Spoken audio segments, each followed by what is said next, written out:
मन शुद्ध तुझ गोष्ट हाये पृथ्वी मोलाची, हा पृथ्वी मोलाची, इंग्लिशमध्ये चंद्राला मुद्दा घेऊन प्रथमेश रावांमुळे धुरी घराण्याची सुरू. मोलाची. मन शुद्ध तुझ गोष्ट हाये पृथ्वी मोलाची. सर्कल सिनरी काढले सर्कल. सर्कल का तिकडे बघा बघा. चाल पुढं तुला रगड्या भीती कशाची, परवा बी कुणाची, परवा बी कुणाची, परवा बी कुणाची. कामाच्या शोधात मुंबईत आलेल्या लोकांनी मुंबईत आणि मुंबईच्या उपनगरांमध्ये एकत्र राहायला सुरुवात केली. त्या एकत्र राहण्यातून हळूहळू एक वेगळी जीवनशैली आकाराला आली, जिला आपण आज चाळ संस्कृती म्हणून ओळखतो. आणि त्याच संस्कृतीचा एक भाग म्हणजे एकत्र साजरी होणारी श्री सत्यनारायण पूजा. रोजच्या धावपळीच्या जीवनातून थोडा विरंगुळा देणारी, एकत्र येऊन आनंद आणि एकोप्याची भावना निर्माण करणारी श्री सत्यनारायण पूजा. अशीच गेली 38 वर्ष आमच्या चाळीत श्री सत्यनारायण पूजा साजरी होते आहे. या परंपरेची सुरुवात करणारे श्री शंकर मेस्त्री म्हणजेच आमचे लाडके दादा मामा. दादा मामा स्वतः राजाचा असं करून दादा मामाने खूप मेहनत घेतली. दादा मामाने नाईट सोडली. गाणं लिहून द्यायचा, गाणं पाठ करायचं. हा दादा मामा लादीवरून डान्स शिकवायचा. ह्या लादीवर स्टेप द्या, ह्या लादीवर पाय ठेवा. खूप चांगलं शिकवलं म्हणून आम्ही आता इथं उभे केलं डान्स करू शकतो, नाही तर आम्ही कधी डान्स नसता केला. त्याला डान्स मधलं काहीच माहित नव्हतं, एबीसीडी पण नाही. पण तो काय करायचा, तो डान्स बघून आम्हाला शिकवायचा. ते दादा मामाने पहिला आत्मसात केलं आणि नंतर शिकवलं. दादा मग पुढे आम्ही त्याच्या मागून दादा मग जेव्हा चाळ सोडून वर्षाला राहिलेला तेव्हा आम्ही टेन्शन मध्ये. आता आमचे प्रोग्राम होता, दादा यायचंय, हा येतो. मला वाटतं लागोपाठ 5-6 वर्ष तरी त्या कार्यक्रमापुरता तरी त्याला आम्ही बोलवायचो. कारण जेव्हा आपल्याला माहिती असतं ना तेव्हा आपण परफेक्ट शिकवू शकतो. जेव्हा आपल्याला माहिती नसतं ना त्याच्यातून परफेक्ट शिकवणं खूप कठीण असतं. ते दादा मामा करायचं. नमस्कार, मी तुमचा दादा मामा. मी उंडे निवासमध्ये 1984मध्ये राहायला गेलो. त्यावेळी माझं वय होतं 20 ते 21 वर्ष. आणि 84 नंतर जवळजवळ 1990मध्ये आमच्या चाळीमध्ये महिला वर्गाने एक कार्यक्रम ठेवलेला, हळदी कुंकवाचा कार्यक्रम. त्या हळदी कुंकवाच्या कार्यक्रमामध्ये महिलांनी काय वर्गणी काढली आणि लाडू वगैरे बनवले. आता हळदी कुंकवाच्या दिवशी फुलं कोण आणणार आणि वाट्याचं वाण कोण आणणार, दादा मामा आणणार. तर त्यावेळी मी सुट्टी घेतली त्या दिवशी आणि ते वाण आणलं, फुलं आणली आणि ताईतल्या बायकांना, ज्या लेडीज महिला होत्या त्यांना दिले. महिलांनी हळदीकुंकू केलं. संध्याकाळी बोलल्या मुलांच्या स्पर्धा घेऊया आपण, बारकी मुलं आहेत, बारकी मुलं. आणि मुलांची संध्याकाळी स्पर्धा घेतली. लहान लहान मुलं ना, स्पर्धा काय करणार, काठीने फुगा फोडणे, बसून फुगा फोडणे, नंतर धावत यायचं आणि पायाने फुगा फोडणं. ते फुटत नव्हते. लय मुलांची मजा यायची, पडायची मुलं इथे प्रकारायची. ते सगळं बघून त्यांच्या पालकांना खूप बरं वाटलं. आईवडिलांना, मुलांच्या आईवडिलांना खूप बरं वाटलं. हा सगळ्यांची हसून फोटो धुवायला लागले आणि तो कार्यक्रम खूप सुंदर झाला. त्याच दिवशी ठरलं की आपण पूजा करूया. हे आमच्या ताईची पूजा करायची. मग ठरलं मग किती पैसे काढायचे. तिथंच ठरलं त्याच दिवशी 50 रुपये काढूया. प्रत्येक घरामागून 50 रुपयाची वर्गणी केली. 12 खोल्यांचे 600 रुपये जमले. ठरलं. मी भटजी ठरवला, पूजेचं मकर बांधायचं वगैरे. मी सुट्ट्या घेतल्या. शनिवारचा दिवस पूजेचा सुट्टी घेतली आणि मकर करून सगळं आमच्या भाऊजीने मकर बांधायचं मदत केली. आणि पूजा झाली. संध्याकाळी लहान मुलांचे आम्ही हे ठेवले, स्पर्धा ठेवली. तेच फुगा फोडणे, काठीने फुगा फोडणे, बसून फुगा फोडणे, धावतून फुगा फोडणे, पायाने ठेवले. मुलांनी मजा घेतली. नंतर आता वेळ कसा घालवायचा, ती वेळ घालवण्यासाठी मुलांना बसव. सगळ्या माणसं सगळी बसली. 10 वाजता सगळे बसते. सगळे वेळ कसा घालवायचं म्हटलं. त्यानंतर त्याला मुलांना बोलवलं. हे तू कविता म्हण, तू एखाद्या कुठं गाणं म्हण. नंतर काही मुलांना सांगितलं स्वप्न विषय द्यायचा होता, तर तू ट्विंकल म्हण. महिलांची आम्ही स्पर्धा घेतली, गाढवाला शेपूट लावणे. त्यात पण खूप मजा आली. असं करून आम्ही त्या दिवशी तो आनंद घेतला आणि पहिल्या वर्षी पूजा साजरी केली. दुसऱ्या वर्षी आम्ही काय केलं, थोडंसं कार्यक्रमामध्ये भर घातले. आम्ही टेप रेकॉर्ड आणला एक लोकांचा आणि काही गाणी निवडली आणि मग त्याच्यावरती लहान मुलांना गाणी बसवली. तिसऱ्या वर्षी मात्र आम्ही मोठी भरारी घेतली. मुलांना थोडीशी नाचायची आवड झालेलीच, त्याच्यामुळे तिसऱ्या वर्षी आम्ही काय केलं, चांगली गाणी घेतली. कोळी गीतं चांगली घेतली, मराठी लोकधारा त्यातली काही गाणी घेतली. अशी 10-15 गाणी आम्ही तयार केली. तर नंतर काय होतं, मुलं स्वतः एवढी तयार झाली की त्याने एकदा दाखवलं बस झालं. मग ते स्वतःहून ते रेकॉर्ड डान्स शिकायचे. म्हणजे आमची एवढी प्रॅक्टिस कन्फर्म असायची ना, आम्हाला 8च्या 8 डान्स म्हणजे तोंडपाठ असायचे. गाण्यासकट म्हणजे गाणं असं यायचं की तो मी हाय कोळी वगैरे, मग तो म्हणजे तो पुरुष बोलणार मी हाय कोळी सोल, आणि मग डान्स करताना आम्हाला बोलायचं की असं मी हाय कोळी सोल, असं तो बोलायचा लिपसिंग वगैरे ते आले पाहिजेत. आणि दादा मामाचा पहिला डान्स असा नमन, त्याच्यामध्ये पुढे असायचा अभ्या आणि शेखर. म्हणजे नमन करताना असं करून आमचं कधी संपतंय ते नमन असं व्हायचं.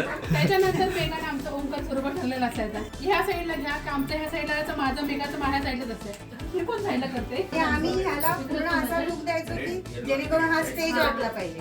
त्या जिलेटिन पेपर लावणं, त्याला सगळं प्रिपेअर करणं, ते पट्टीवर ते सगळं सेट करणं प्रॉपर, इकडे कर्टन लावणं, हे सगळ्याच गोष्टी होत्या. आणि ते ती अशी फोकस असायची की आमच्या म्हणजे डान्स आमचे छान वाटले पाहिजे सगळ्यांना, एवढंच.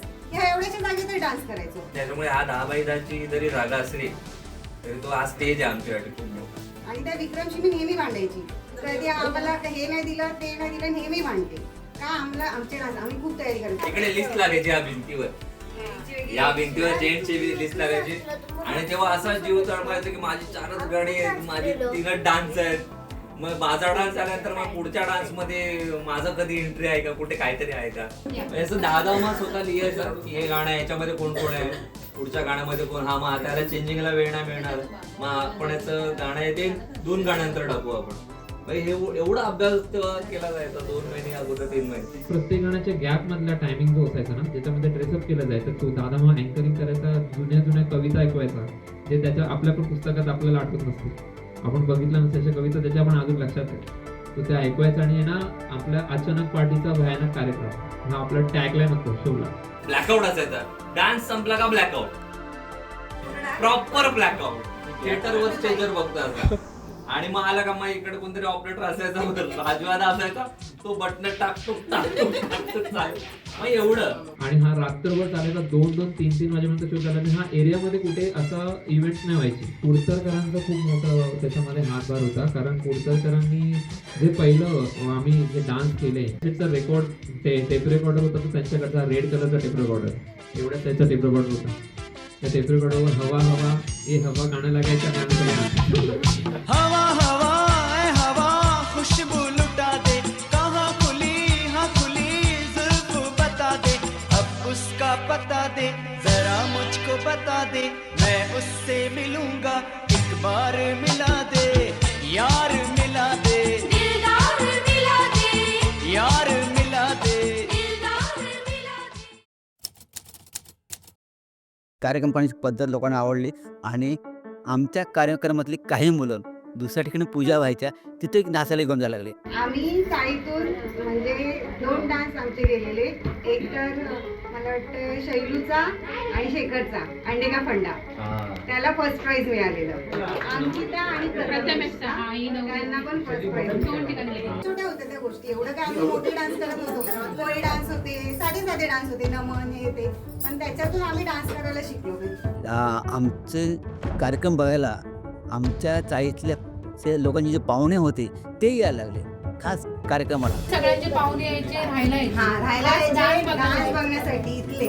आणि त्या चाळीमधून पण इथे एवढी गर्दी असायची, आता तर कोणीच नाहीये, माणसांना बसायला इथे जागा व्हायची. तर बसायला जागा नसायची, ते सांगायचे ते पडदा लावू नका, इकडचे पण फुल भरलेलं असायचं या साईड. त्यावेळी भाई, मी, राजू दादा, मनीषा, आम्ही जवळजवळ 48-59 डान्स असायचे चाळीमध्ये. पूर्ण कार्यक्रम आमचा 10 वाजता चालू व्हायचा, 10-11 वाजता म्हणजे भजन संपल्याच्या नंतर का मग 3-3:30 वाजेपर्यंत आमचा कार्यक्रम चालू असायचा. लाईन अशी असायची की तिथून सुरू व्हायची, खाडक्यांच्या इथून ते तिथपर्यंत मागपर्यंत मुलांची लाईन असायची, एवढी मुलं चाळीमध्ये. आणि त्या कार्यक्रमामध्ये सगळे लोक जागेवरती बसून, सगळे लोक कोणी न हलता, कोणी कुठेही न जाता पूर्ण कार्यक्रम बघायचे.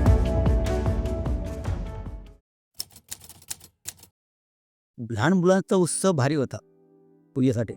पुरेश्वर गजरा मागे राहायचा, नंतर शिवाजी शिंदे ह्यांना आवड निर्माण झाली. ते यायला लागले. मेस्त्री भजनाचा कार्यक्रम करायचे.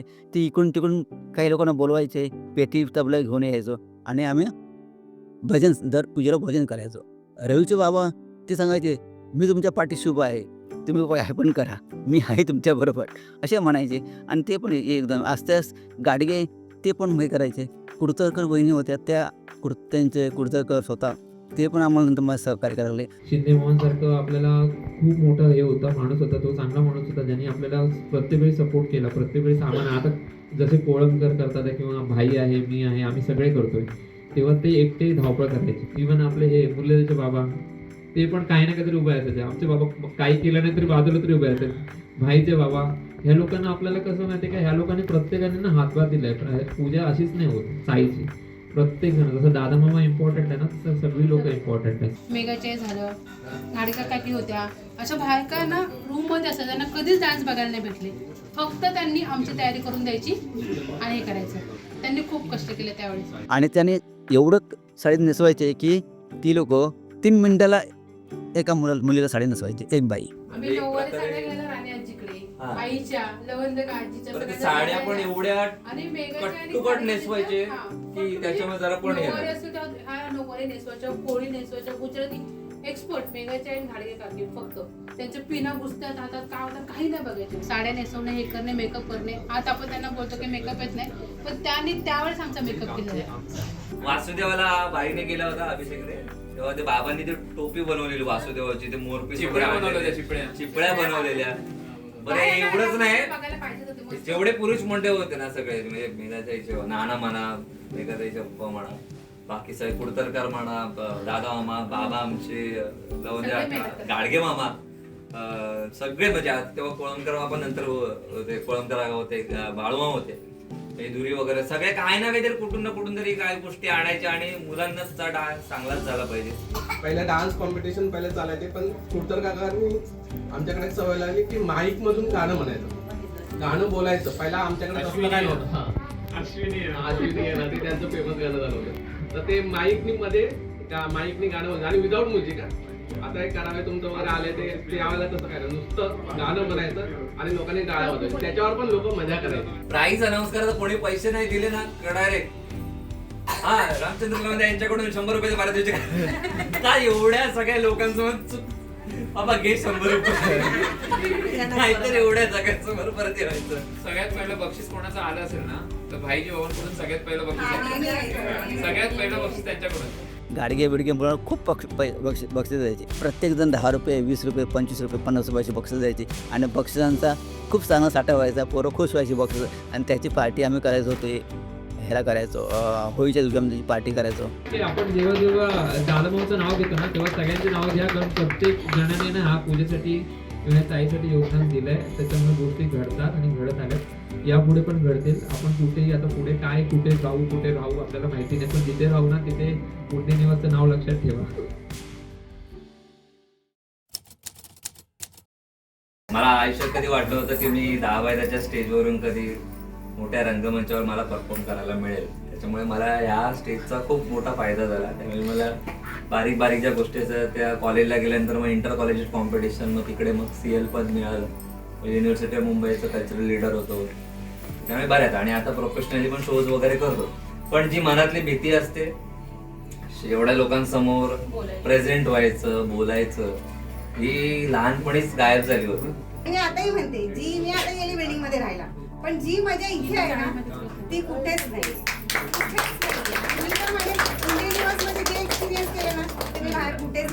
आता सगळ्यांनी दादामाचं कौतुक केलं, आम्हाला पण दादामाचं कौतुक आहे. कारण दादामानी जेव्हा पूजेचा घाट घातला त्यावेळेला आम्ही शाळेत होतो. मी मला वाटतं 9वीला वगैरे असेल त्यावेळेची गोष्ट आहे. त्यावेळेला अक्षरशः मला वाटतं आम्ही 200-300 रुपये वर्गणीने आम्ही पूजा वगैरे चालू केली. म्हणजे त्यावेळेला पण आम्ही सगळं जसं की आमचं पूर्वीपासून ज्या काही गोष्टी होत्या की कमी खर्चामध्ये सगळं करायचं. आणि आज तर काय सगळं तेच चालू आहे. आता ही पोरं यंग जनरेशन आताची जी आहे हे पुढे येत नाहीत. सांगायचं तात्पर्य असं की मुलांनी ह्याच्यातून इन्स्पिरेशन घेऊन पुढे चांगल्या गोष्टी काय करायच्या. ह्याच्यामधून कसं माहिती आहे, ह्याच्यामध्ये कसं होतं की आपण एकत्र येतो, एकमेकाला आपलं दुःख पण शेअर होतं आणि एक आनंद घेता येतो. या दोन्ही चॅनलमधून आतापर्यंत जे काही गोष्टी कार्यक्रम होत आले पूजेचे, सगळे सवासणी आणि सगळे पुरुष अगदी आनंदाने आतापर्यंत कार्यक्रम पार पाडत आहे. सगळ्यांना परमेश्वर चांगल्या आयुष्याने त्यांना भविष्य त्यांची थोडं सुखाला मुलं बाळा आणि सर्व तरी कुणाला अशाच गोळ्यांनी कार्यक्रम पार पाडावा एवढीच माझी तुम्हाला सगळ्यांना इच्छा आहे. आणि अशा रीती आम्ही ती पूजा चालू केली आणि आजपर्यंत ती पूजा चालू आहे. आणि मला खूप आनंद वाटतो की तुम्ही सर्वांनी अजून पण ती पूजेचा कार्यक्रम त्याच उत्साहाने सगळे लोक करतात. मला बघून म्हणजे खूप वाटतं. दरवर्षी नित्यनियमाने कांदूच्या पूजेला येतो, मुलांचं कौतुकाने त्यांना पण थोडंसं बक्षीस पण देतो, सगळ्या गोष्टी करतो. म्हणून मी पण अजून इंडियन निवासी विसरलो नाही. तू घेणार भरारी, तू घेणार भरारी.